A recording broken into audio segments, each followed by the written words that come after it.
ناظرین گرامی، آپ نے حضرت علی رضی اللہ تعالیٰ عنہ کی بہادری کے بہت سارے قصے سنے ہوں گے، لیکن آج کی اس ویڈیو میں آپ کو حضرت علی رضی اللہ تعالیٰ عنہ کی بہادری کا ایک ایسا قصہ سناؤں گا جس کو سن کر انسانی عقل دنگ رہ جاتی ہے۔ یہ واقعہ دراصل غزوہ خندق کے وقت پیش آیا تھا۔ غزوہ خندق میں مسلمانوں کی تعداد 10,000 تھی، جبکہ کفار کی تعداد 3,000 تھی۔ اس غزوہ کو غزوہ خندق اس لیے کہا جاتا ہے کہ اس جنگ میں مدینے کے چاروں اطراف خندق کھود دی گئی تھی۔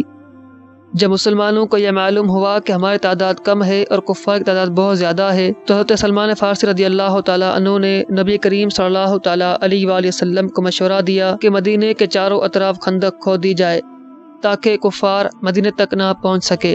نبی کریم صلی اللہ تعالیٰ علیہ وآلہ وسلم کو سلمان فارسی کی تجویز بہت پسند آئی اور آپ نے صحابہ کرام کو حکم فرمایا کہ مدینے کے چاروں اطراف خندق کھود دی جائے۔ چنانچہ تمام صحابہ کرام رضوان اللہ علیہم اجمعین نے نبی کریم صلی اللہ تعالیٰ علیہ وآلہ وسلم کے حکم پر لبیک کہا اور خندق کھودنے لگ گئے۔ خندق اتنی گہری تھی کہ کفار اس کو پار نہیں کر سکتے تھے۔ کفار کا لشکر مدینے کے اس طرف تھا۔ اس جنگ میں مسلمانوں اور کفار کا آمنے سامنے مقابلہ نہیں ہو سکا، لیکن روزانہ تیر اور نیزے چلتے رہے۔ کچھ دن گزرنے کے بعد کفار کے سردار نے کہا کہ تم سے کون بہادر ہے جو جائے اور مسلمانوں سے جنگ کرے؟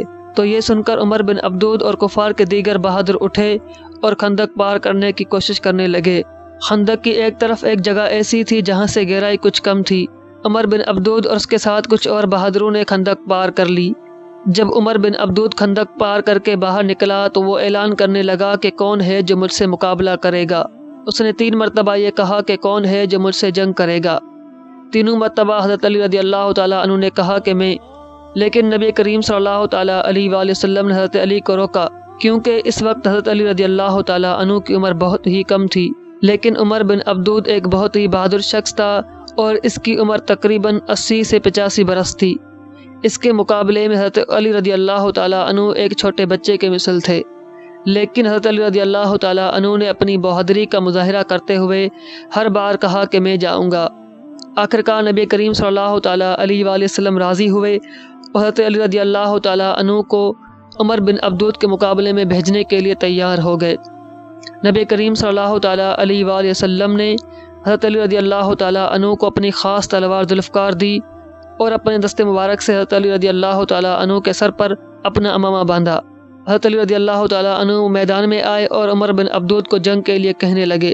پہلا وار عمر بن عبدود نے کیا، جس کو حضرت علی رضی اللہ تعالیٰ عنہ نے روکا، لیکن آپ کو ایک ایسا زخم لگا جس کا نشان آپ کی پیشانی پر رہ گیا۔ اس کے بعد حضرت علی رضی اللہ تعالیٰ عنہ نے للکار کر کہا کہ اے عمر بن عبدود، تیار ہو جا، اب میری باری ہے۔